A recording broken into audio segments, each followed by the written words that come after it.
neno ya kiroho, lakini utaratibu wa kanisa lazima tuseme kwanza na kanisa, bodi ya kanisa ikae.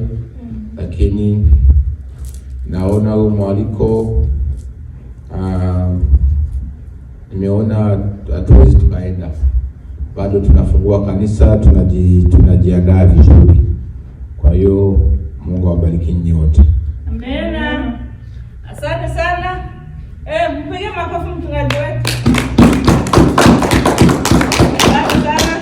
Tunafika muda mzuri wa maabudu. Tunaomba tuandae mioyo yetu. Waimbaji watafika mbele wa kumwabudu Bwana. Na asante. Waimbaji. Ndio tumwabudu Bwana.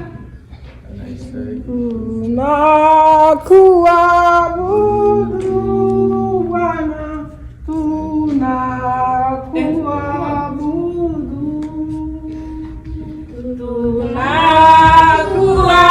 tunakuabudu Bwana,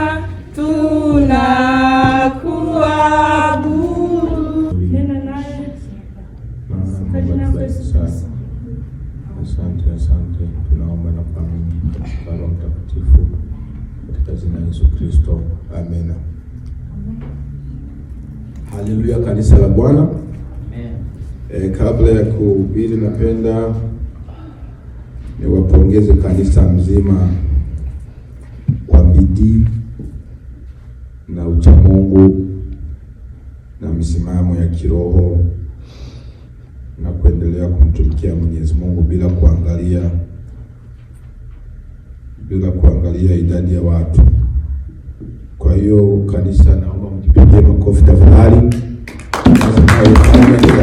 Sana. Mnayo imani tofauti na zingine makanisa. Mnazo imani tofauti na wengine watu.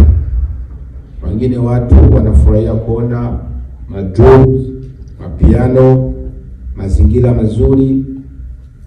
Unaona vitu vingine vya kusifia binadamu, lakini mnachokiangalia ni maneno ya kiroho, ni ustaarabu, uzalendo, maandiko.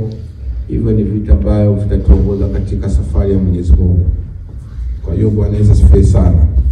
Na kingine, kabla ya kusema chochote, kijana wetu anayokaa pale, jina ni aje? Jina wagisidashikali Dudu.